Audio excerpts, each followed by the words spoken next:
History tells us ancient civilizations were primitive, limited by stone tools and simple knowledge. Yet across the world stand structures so precise, so massive, and so mathematically advanced that even modern technology struggles to explain how they were built. Tonight, we examine the structures that history says should not exist.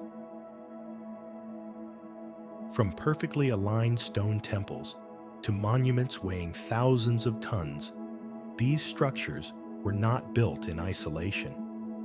They appear suddenly in the archaeological record, without clear predecessors, raising a quiet but unsettling question. Were ancient civilizations more advanced than we are told? Or did they inherit knowledge from something far older?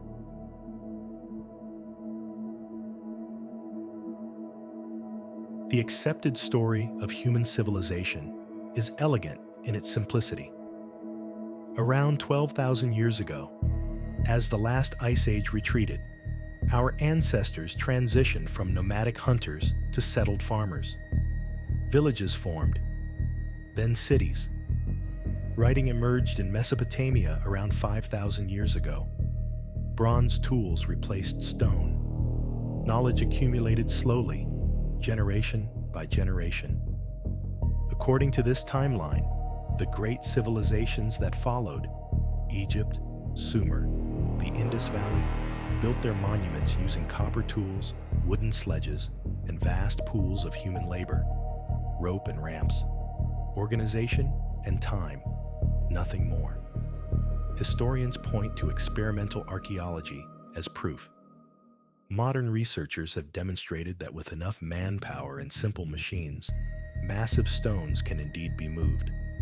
Levers can lift, logs can roll, sand can lubricate.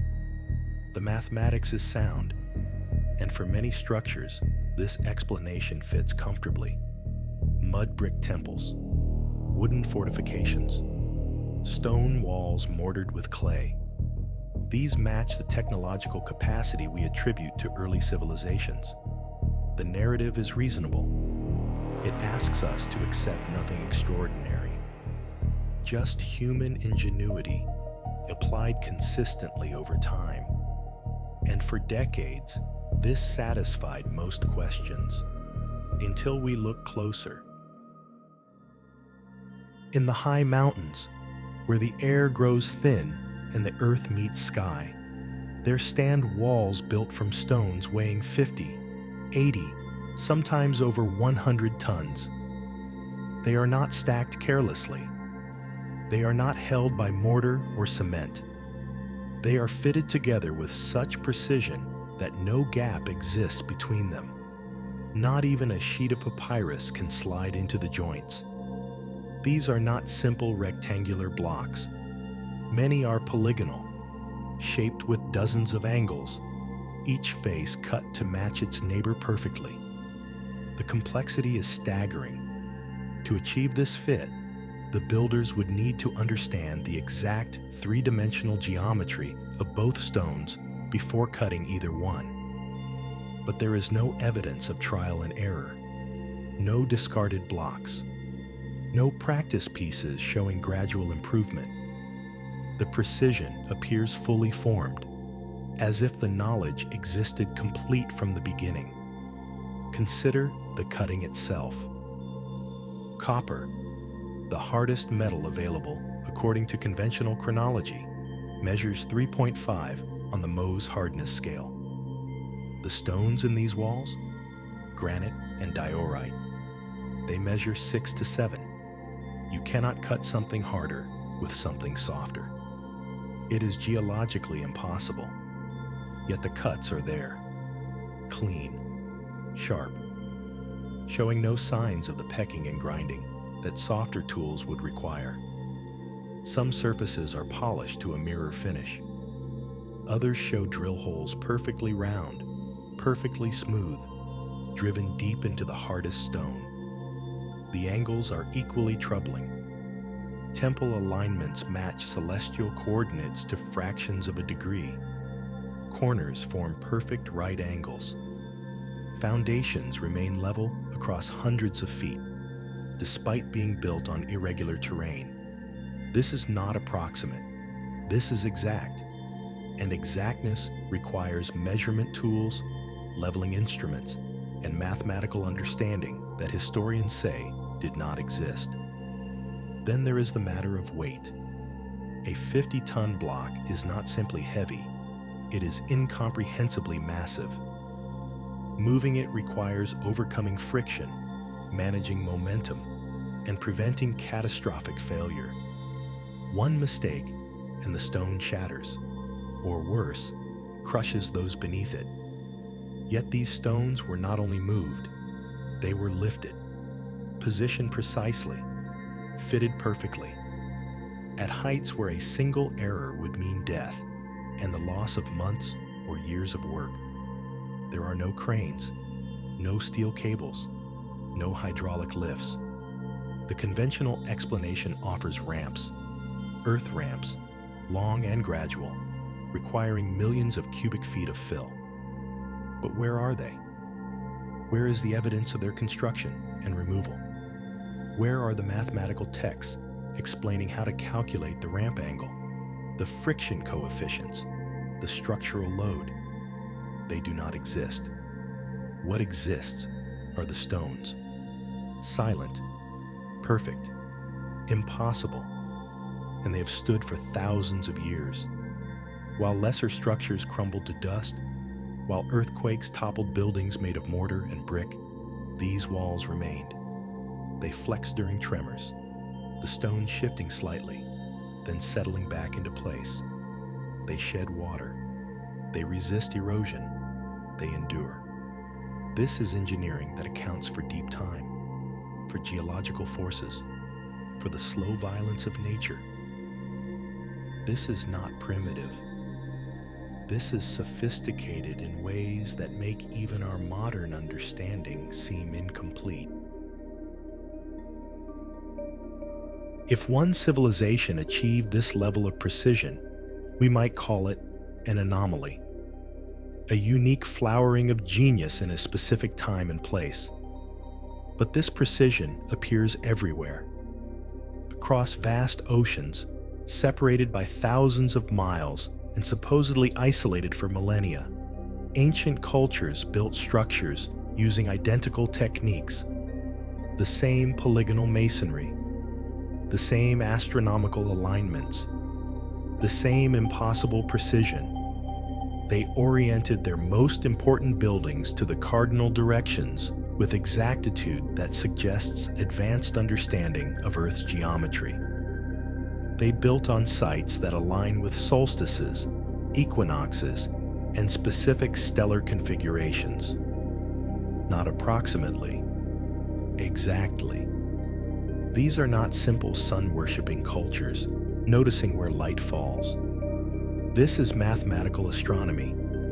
This requires centuries of observation, recorded with precision, calculated with sophistication, and implemented with tools that do not appear in the archaeological record. The measurement systems show the same troubling consistency. Across cultures that supposedly never met, we find the same units of length appearing in temple proportions and city layouts, the same mathematical ratios, the same geometric relationships. Phi, the golden ratio, appears in structures separated by oceans. Pi is encoded in dimensions and circumferences.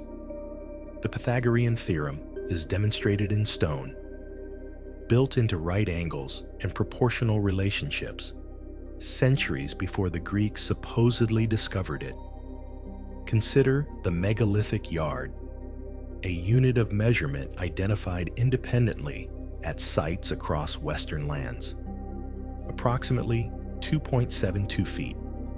It appears with statistical significance in structures built by cultures we are told never communicated. How? And then there are the construction signatures, specific ways of cutting stone. particular patterns of fitting massive blocks, architectural choices that serve no obvious practical purpose but appear consistently across continents. Some structures even share symbolic language, geometric patterns carved into stone, representations of cosmic order, the same iconography of ascension, of sky and earth, of cycles and renewal. If these were independent developments, we should see variation, different solutions to the same problems, local innovation shaped by local materials and conditions. Instead, we see uniformity, a consistency that suggests not separate invention, but shared inheritance. The astronomical alignments are particularly telling. To build a structure that captures the solstice sunrise requires understanding your latitude, the angle of Earth's tilt, and the geometry of the horizon. To align structures across vast distances to the same celestial coordinates requires something more: a standardized system of measurement and a deep knowledge of geodesy. We are asked to believe this happened by coincidence, that isolated cultures, using primitive tools, accidentally discovered the same advanced techniques, the same mathematical principles, the same astronomical knowledge, that they independently decided to encode this information in stone, using methods we struggle to replicate today. The pattern is undeniable, but patterns demand explanation, and the explanations we have been given grow thinner with each new discovery. In any great work, there should be records, inscriptions, papyri, clay tablets. The Egyptians documented tax collection, grain stores, and royal decrees. The Mesopotamians recorded laws, astronomical observations, and commercial transactions. Yet when we search for records of how these massive stone structures were built, we find silence. There are no technical manuals, no architectural plans, no mason's marks explaining the sequence of construction, no accident reports or worker complaints, no detailed records of logistics. How many men? How much food? How long the work took? Nothing. What we do find are later inscriptions, pharaohs claiming credit for restoration, not original construction, kings dedicating temples built on foundations they inherited, cultures maintaining structures whose origins they no longer understood. The structures themselves appear suddenly in the historical record. There is no archaeological evidence of gradual development, no small temples showing early attempts, no practice runs with smaller stones, no clear progression from simple to complex. It is as if the knowledge existed fully formed, was applied to create these monuments, and then vanished, or was forgotten, or was deliberately not written down. Even the tools are absent. Where are the massive copper saws, the jewel-tipped drills, the leveling instruments, the measuring devices? If thousands of workers shaped millions of tons of stone, they should have worn out hundreds of tools. We should find heaps of broken implements, workshops filled with discarded equipment. Instead, we find hand-sized copper chisels, stone hammers, simple wooden implements. The scale does not match. The capability does not match. It is like finding a metal nail and being told it was used to build a suspension bridge. There is another troubling pattern. Many of these sites show evidence of multiple building phases. The oldest, deepest layers display the most sophisticated work. The later additions are cruder, less precise, clearly inferior. This is the opposite of what we should see. Technology improves over time. Skills develop. Knowledge accumulates. Yet here, the trajectory is reversed. The earliest work is the best. Later generations could maintain these structures, repair them, add to them, but they could not replicate the original precision. It suggests these later cultures inherited something they did not fully understand. They were the caretakers, not the creators. The knowledge had already faded. Some sites were found already ancient by the civilizations we credit with building them. Local legends speak of the structures being built by gods, giants, or the ancestors of ancestors. These stories were dismissed as mythology, but what if they were distant memory? The builders left no names, no records, no clear succession, just the stones themselves, perfect, precise, enduring, standing as silent testimony to a knowledge that should not have existed, used by hands we cannot identify, for purposes we may not fully comprehend. What if the timeline is wrong, not slightly wrong, fundamentally wrong? What if human civilization is far older than we have been taught, and what we call the beginning was actually a rebuilding? The Earth has been catastrophically reshaped multiple times. The evidence is carved into stone, frozen in ice cores, and written in sediment layers across the planet. 12,000 years ago, at the end of the last ice age, something dramatic happened. Global temperatures spiked.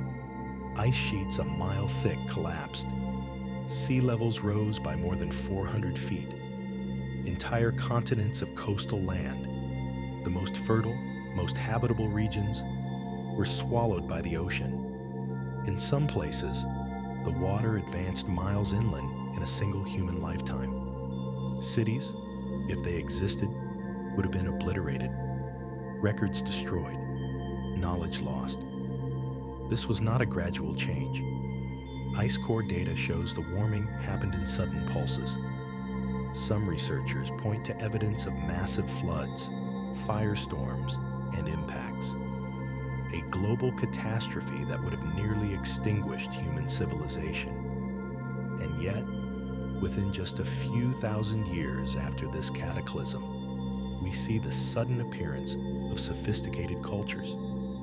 Egypt, Sumer, the Indus Valley. They emerge not as primitive societies, slowly learning agriculture, but as organized civilizations with writing, mathematics, astronomy, and monumental architecture. The conventional explanation is that civilization developed independently in multiple locations simultaneously. But another possibility exists. These were not new civilizations starting from zero. They were survivors, inheritors of knowledge preserved through the catastrophe by those who saw it coming. Consider what would be required to preserve knowledge through a global catastrophe. Writing might not survive. Papyrus burns. Clay tablets shatter, but stone endures. And astronomical knowledge encoded in the positions and alignments of massive stone structures would survive any flood, any fire, any collapse of society. Is that why these monuments exist? Not as tombs, not as temples in the way we understand them, but as archives, libraries carved in stone, preserving mathematical knowledge, astronomical data, and engineering principles for whoever would come after. The global consistency suddenly makes sense. If a previous civilization had achieved advanced understanding of mathematics, astronomy, and engineering, if they had created a standardized system of measurement and a sophisticated grasp of Earth's geometry, and if they knew catastrophe was coming, they might have deliberately encoded this knowledge in structures built to withstand deep time. The survivors would have scattered, carrying fragments of the old knowledge. They would have taught their children, built new structures incorporating what they remembered. Some locations might have preserved more information than others. Some lineages might have maintained clearer understanding, but all would have been working from the same ancestral blueprint. This would explain the sudden appearance of sophisticated civilization, the absence of gradual development, the presence of advanced knowledge with no clear origin. These cultures did not invent writing, mathematics, and astronomy from scratch. They were recovering it, reconstructing what had been lost. It would explain why the oldest structures are the most sophisticated. They were built by those closest to the catastrophe, by people who still remembered, who still possessed the skills. As time passed and generations accumulated, the knowledge degraded. Later builders could maintain and imitate, but not fully replicate. Human civilization may not be a straight line from primitive to advanced. It may be cyclical, rising, achieving sophistication, then collapsing in catastrophe, only to slowly rise again, each cycle preserving fragments of what came before. The stones tell this story, not in words, but in precision. In the encoding of mathematical principles we have only recently rediscovered, in alignments to stars that will not return to those positions for thousands of years. In construction methods we still cannot fully explain. They are not simply old buildings. They are messages from a world we have forgotten. Evidence of human achievement far deeper in time than our history's record. Proof that we have underestimated our own past. History is not fixed. It is interpretation. We arrange the evidence according to theories we believe are reasonable, and we build narratives that seem to explain what we see. But sometimes, the evidence refuses to fit comfortably. Sometimes, it points to possibilities we have not considered. These ancient structures are facts. Their precision is measurable. Their alignments are verifiable. Their methods remain mysterious. We can debate what they mean, but we cannot dismiss them. They exist, massive and patient, waiting for us to ask better questions. Perhaps the truth is simpler than conspiracy and more profound than conventional history allows. Perhaps our ancestors were not primitive.